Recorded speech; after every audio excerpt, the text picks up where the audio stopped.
Il y a 3 Rolleiflex. En 60, ils ont sorti ce modèle, en 3000 exemplaires seulement, et il a un grand angle dessus. Donc il faut s'approcher un peu plus. Il faut quand même toujours voler des photos, parce que c'est la meilleure façon de faire des photos où les gens posent pas et sont le plus naturel possible, tout en gardant une certaine discrétion, en agressant personne, bien sûr.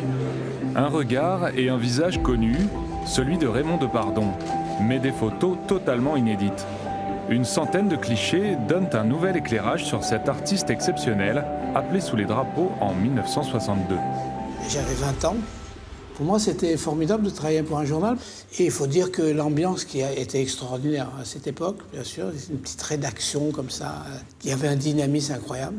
C'était vraiment un petit Paris Match, quoi. Je sais qu'ils avaient un projecteur, il y avait le mot Tam dedans et ils projetaient la photo, ils l'agrandissaient, la diminuaient pour voir un peu ce que ça allait donner. Pendant un an, le jeune Raymond Depardon et son célèbre Rolleiflex fait ses armes au sein du magazine Terre, Air, Mer, qui vient d'être créé pour donner une nouvelle image de l'armée.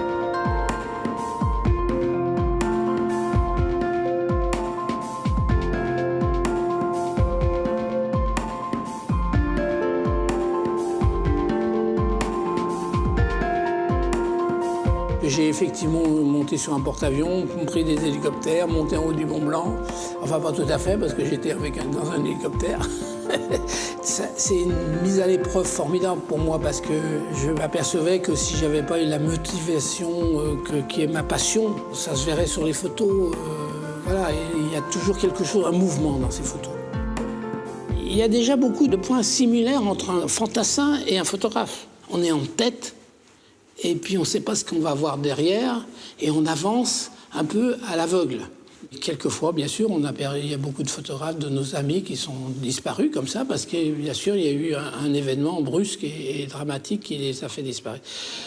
Durant son service militaire, il prend plus de 2000 photos.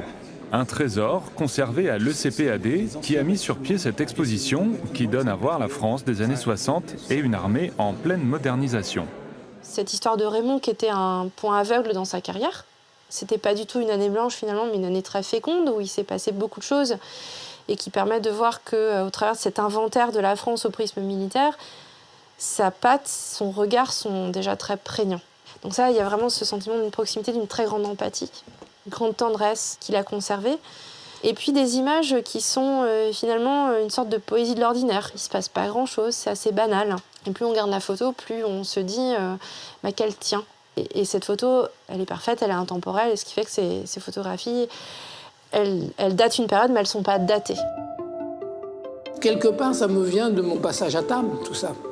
L'idée du désert, l'idée des grands espaces, au fond, du dépaysement, de la curiosité, de se tourner vers l'autre, voilà. Et ça, c'est important, quoi. Et donc, moi, effectivement, ça m'a formé. Depardon, photographe militaire, l'exposition est au musée de la Marine de Toulon jusqu'au mois de décembre 2019 et sera visible à Paris à partir du mois d'octobre au musée du Val-de-Grâce.